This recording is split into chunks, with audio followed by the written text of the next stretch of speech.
এই ধরনের হেলিকপ্টার দিয়ে পুলিশ উদ্ধার করা বাংলাদেশে একটি নজিরবিহীন ঘটনা যা আমরা দেখছি, তা খুবই নজিরবিহীন একটি ঘটনা।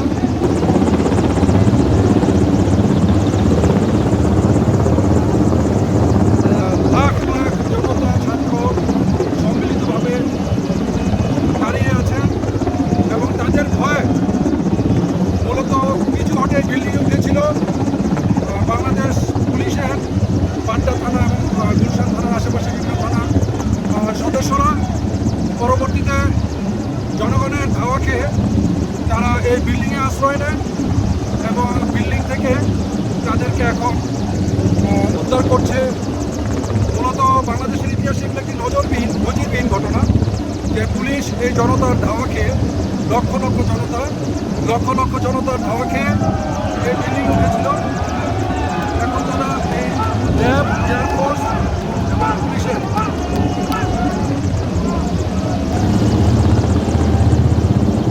আমরা একটা সাত থেকে ভিডিওটা নিচ্ছি।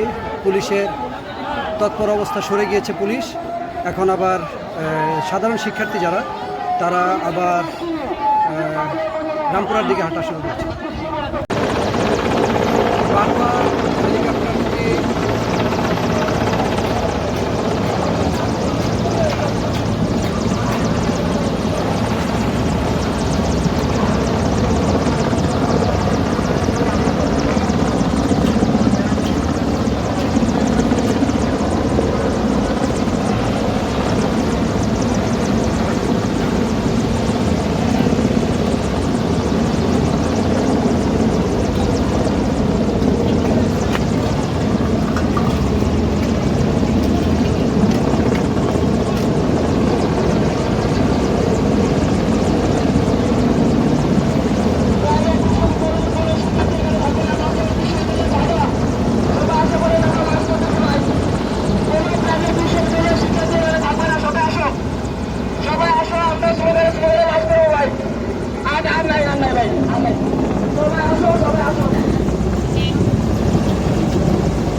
ভাই, আপনি তো মনে সম্ভবত একজন সিএনজি চালক। হ্যাঁ, আজকে কি আপনি এই ছাত্রদের সাথে নেমেছেন? হ্যাঁ ভাই, এই কারণে নেমেছি, ওনারা যা করতেছে দেশের কারণে, মনে করেন ওনাদের কারণে আমরা চলতে পারি না।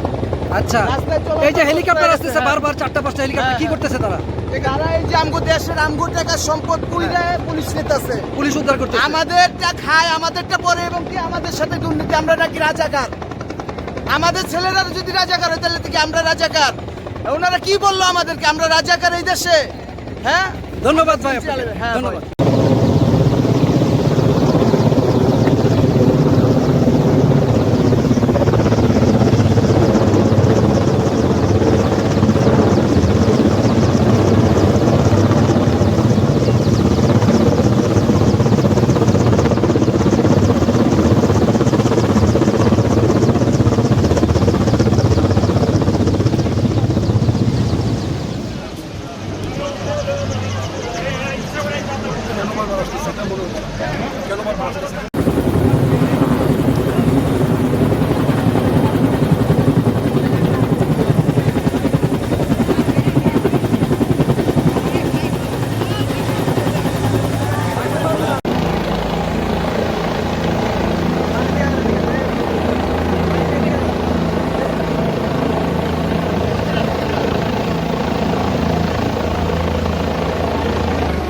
পুলিশ এই হেলিকপ্টারে করে তারা আটকা পড়েছিল যারা, ওই যে হেলিকপ্টারে পুলিশ উঠতেছে।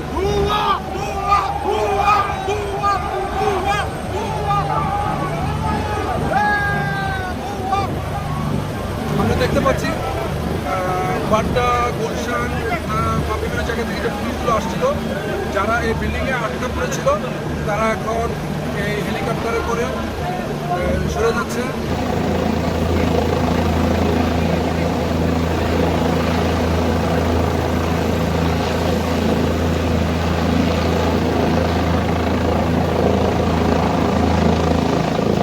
এটা বাংলাদেশের ইতিহাসে খুব নজিরবিহীন ঘটনা। আসলে আমরা দেখতে পাচ্ছি আটক যারা দায়িত্বে থাকা পুলিশ আটক করেছিল তাদের উদ্ধারের জন্য আরেকটা হেলিকপ্টার মাত্র আসলো একজন পুলিশ সদস্যকে।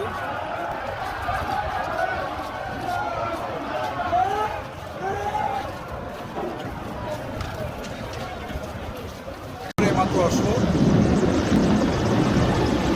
এটা এয়ারফোর্সের হেলিকপ্টার। কিছুক্ষণ পর পর অনেক ফোর্স আটকে পড়েছিল।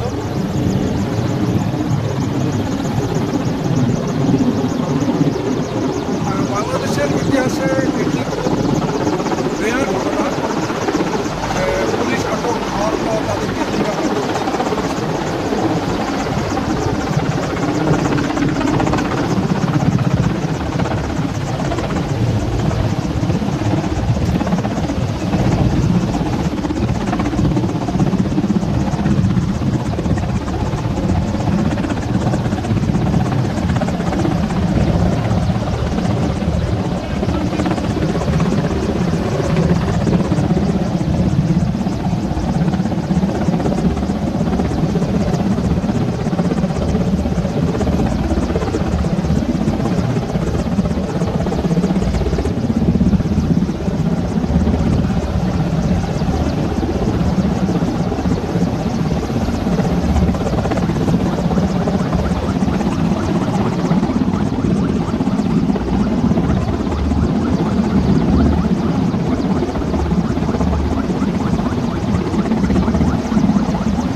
হেলিকপ্টারে উঠছে।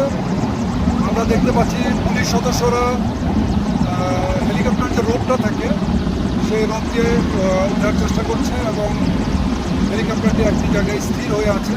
আরেকটি হেলিকপ্টার পাশ দিয়ে আমরা দেখতে পাচ্ছি। 3-4টি হেলিকপ্টার ধারাবাহিকভাবে কাজ করে পুলিশ উদ্ধার করছে।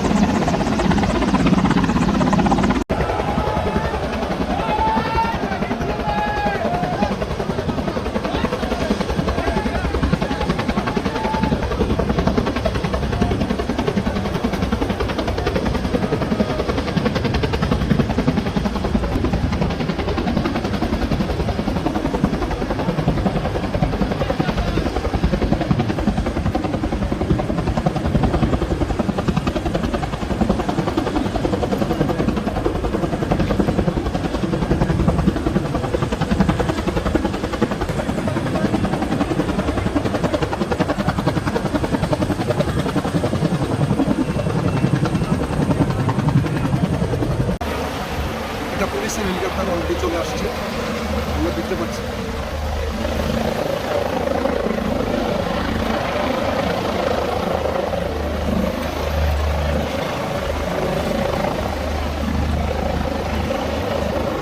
আসলে অনেক পুলিশ সদস্য আটকে পড়ে যাওয়ায়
ধরনের ঘটনা আমার দেখা প্রথম। আমরা যা পেলাম হেলিকপ্টার থেকে, র্যাবের একটি হেলিকপ্টার থেকে গুলি করছে। এটা টিয়ার শেলও নিক্ষেপ করতে পারে অথবা ছড়রা গুলিও হতে পারে, আমরা সঠিক জানি না। এই যে হেলিকপ্টার থেকে যে মারলো, এটা কই, কার কাছে? বুলেটটা কোথায়? এটা না, এটা না, বুলেটটা এই যে সাধারণ জনগণ। হেলিকপ্টার থেকে পুলিশ, হেলিকপ্টার থেকে গুলি মারছে। এই যে সবাই বলতেছে, আপনারা সবাই দেখছেন এই যে সবাই বলতেছে যে হেলিকপ্টার থেকে গুলি মারতেছে। হেলিকপ্টার থেকে গুলি করতেছে। হ্যাঁ, আচ্ছা, হেলিকপ্টার থেকে গুলি করছে।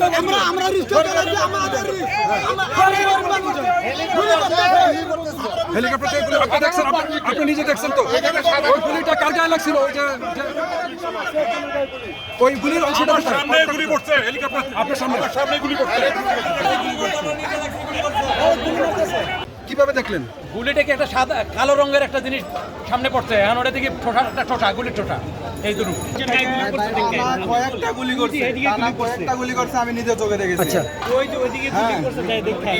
এবং আমার পাশে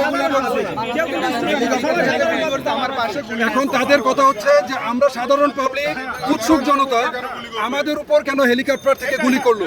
এই জন্য এই যে আচ্ছা, ভাই আমরা সত্য খবর যে করেন, কারণ আজকে আমরা সত্য খবর কারণে যার কারণে ছাত্ররা নগরের উপরে এটা কি করছে? সাধারণ আমরা পাবলিক, সাধারণ পাবলিক কয়টা গুলি করছে? কয়টা গুলি করছে?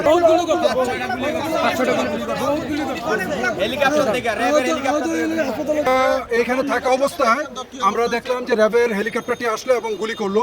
এটা কি ছড়রা গুলি নাকি টিয়ার শেল সেটা আমরা নিশ্চিত হতে পারিনি, তবে একটা কিছু তারা করতেছে, গুলির মতো করে নিচে মারতেছে, জনগণ আতঙ্কিত হয়ে বিভিন্ন জায়গায় ছোটাছুটি করতেছে এবং তারা বলতেছে